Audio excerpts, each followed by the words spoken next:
In this clip, Joe Rogan discusses secret tunnels under the Sphinx and why aren't they excavating the labyrinth of Egypt. Hope you enjoy. Zahi makes an announcement in El Aram and these Egyptian publications in Arabic that says, I've made this incredible discovery. I've discovered tunnels and chambers beneath the Giza Plateau that's going to change everything we know about the ancient Egyptians and the pyramids. For context, in the 1990s, while filming a documentary, Zahi Hawass entered the previously unknown tunnel in the back end of the Sphinx, and there was another tunnel inside who he wanted to open up on camera to show everyone what's inside. However, due to some disputes with other archaeologists, this never happened. And he talked about finding 3 tunnels. One that was like on the north, one on the south, and then one that was yet to be determined where it went. And he made this announcement and then never said another word about it ever again. Wow. Joe is absolutely stunned by that. I wonder what Zahi found in those secret tunnels, though. And this is just in the Arabic papers. And here's the funny thing is. But could it be because there's nothing there? I suspect something else. I suspect that even if there was nothing there, he would have stuck a camera in there and looked at it. I think it's more likely that they found something that might have upset the apple cart, and it doesn't. Could you imagine if they are sitting on information? Oh, I think. You think?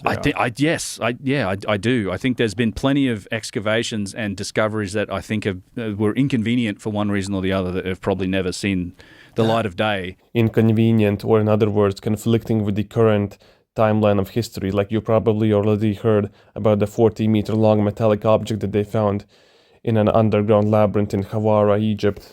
That's a crime against humanity. A little bit. I think so. I mean, it's, the funny thing that what he said too when I read that comment he makes about 3 tunnels, that's what Al-Adresi and El-Masadi said as well. Like these Herodotus of the Arabs, like 600 to 800 AD, when they went down, they described the same the 3 tunnels, like chambers and rooms. It's like lining up with these same as the labyrinth. Like it's lining up with these historical accounts, and then it's just you don't hear another word about it. And when you go to the Sphinx today and you finally pop that little box off its butt, the whole thing's been backfilled.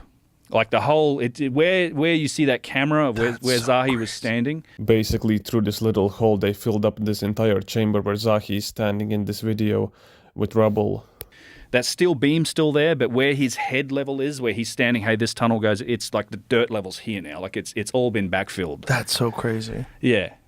Why would you do that if there wasn't something in there? You would only do it if there's something in there, unless it caved in. Yeah.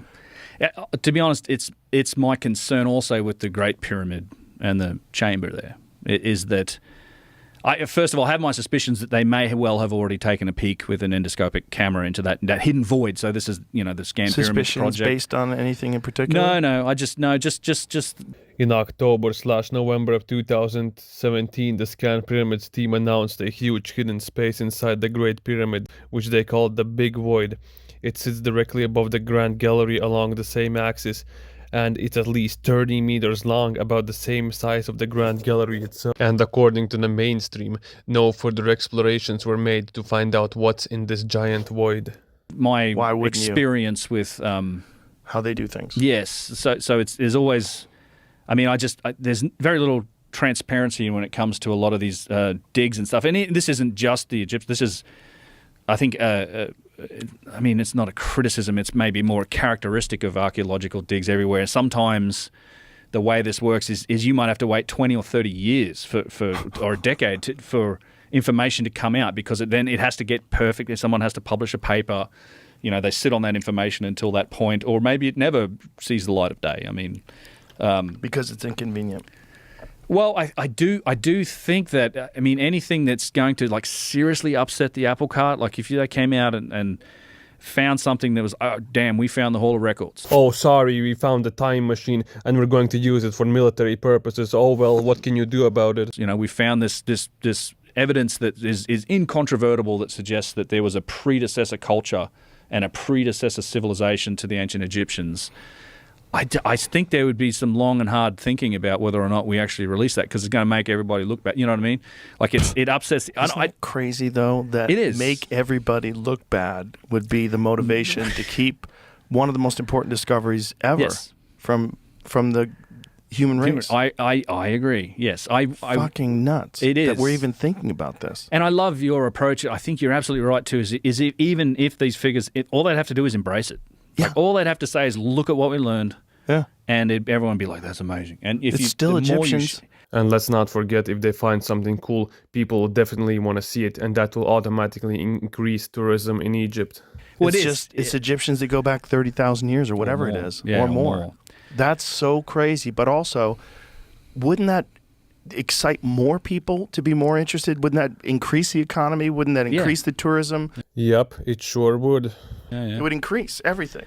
Yes, it would. It would make everybody more excited about archaeology. I think you got to embrace the mystery. There was a trend towards squishing it for a Also, while. there's no way you could know everything. It's not possible, especially when you're finding these new things. It's clear you don't know everything. Yeah. If they're finding new things, you don't know everything. If there's a 40-meter long metallic object in a labyrinth that's in a giant atrium that's under the fucking ground, Yeah. you don't know everything. Yeah. I think it's worth taking a look. Like. Geez, you think? Yeah. I mean, let's at least take a look. We have to take a look. Let's send Navy SEALs right now to that place. Let's drill like a hole. Like, figure out. We know from the scan kind of where it is. Well, like, we were stick a borehole down and. We were talking before. You were Come on. saying that there might be a possibility of digging a tunnel under the water through into the bottom, Well, because the actual area where it is not in the water. That's so. The scans seem to indicate it is likely free of water. Is the terminology I heard from the scan interpretations. It's true to say that the issue with the water at Hawara in the labyrinth is the groundwater. So it's this. For anyone wondering, this is how the scans look like, and you can get the idea of how big this labyrinth actually is. Seepage that's coming in from the north, and it's so presumably at some point you do get to a form of bedrock that may well be impermeable, and if it's sealed and you're cut into that structure, then you may well be free of water, or it might be, it seems like Hopefully the they groundwater. don't fuck up and let the water through the hole and try to dig a tunnel and flood that too. For sure, some of it's in the water, like the upper levels of the labyrinth. So from the ground penetrating radar scans at the Matterhorn expedition, I mean, you had these granite blocks that are like 3-4 meters wide and it's huge. Judging by these pictures, the walls of the labyrinth are about 3, 4, 5 meters thick in some places. Huge labyrinthine structure that's sitting in.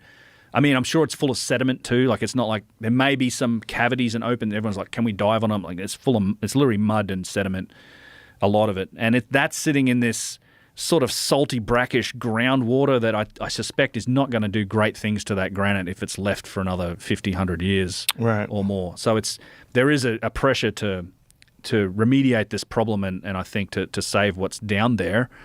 The deeper layers, however, seem like there's a possibility that they're free of water. I mean, has there been any proposal to do that? Is there any proposal to figure out a way to reroute the water? This is what The flooding of the labyrinth actually happened quite recently in the 70s when they built giant dams to keep the water back for agricultural purposes nearby. I talked about it in the video. There were some studies that started to happen to try and do that, and then the guy who was running the study got thrown in jail for talking about it. And then nothing since then. Nothing since, as far as I know. Tell Zahi he can come on again if he does it. I'll have him back on. I'll mention it. I would love to. I mean, I think it's a solvable problem, though. That's the thing. We're going to get Zahi to do mushrooms. That's what we have to do. Yeah. We have to get him to just drop it all. Be interesting. Cut the bullshit. Become the sun god. Yeah, no, I don't know. Yeah, let everybody love you for doing that, because they would. If we just turned a new page and just said, all right, let's go crazy. I think, yes. Yeah, He wants to be loved. He wants to be respected. He does. Everybody does. True. So open it up, baby. Yeah. Let's go.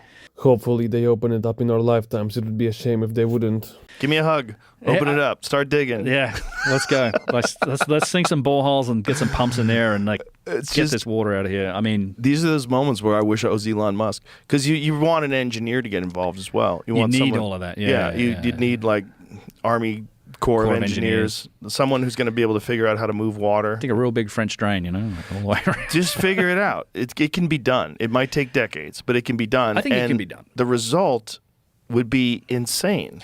I think you could do it too in like a targeted search. I think you could start in a small area where you do some more. I mean, more surveys too. Sounds like a good idea. Find the location that's the most easily accessible, drain the water there, and start digging. Like more GPR, more surveys, more scans, and really narrow in on like a section, and then like let's see if what we're seeing on these scans is there, then maybe do the site. I have a feeling it's one of many. I really do. Oh, I have a feeling that whole area, that whole complex, you're going to go if they can really prove that there have been civilizations that have been there for 10, 20, 30,000 years, I think it's going to reveal itself one layer of the onion at a time. Have to agree with Joe on this one. The same thing happened at the lost city of Troy, where the higher ground levels are the youngest and then the lower ground levels are the oldest. Right, and it's today. It's like it is a symptom of the climate that we only really look in the Nile Valley, right? Because the dynastic Egyptians settled in the Nile Valley because when they started, it was a desert. That was the habitable part. But if you open up the possibility that there's a precursor civilization that was existing in the millennia prior to that, now you've got the Sahara. You've got figure out where the lakes, the river systems, the lake basins were. Thanks to Earth's tilt, the Sahara was still green up until 6,000 years ago, and it had vast networks of lakes and rivers. And there's very little of the Sahara that's fully, we're not looking under the sand there. We're developing new scanning techniques. Let's start looking there, because I think there's the Assyrians, this crazy place at the back of Temple of Seti I in Abydos, and it's sitting on top of this aquifer. It's like this big subterranean granite structure, and I'm like, I bet this was I think clearly some sort of functional thing, and I bet there's a bunch more of these, but we just don't know where they are because they're under the ground.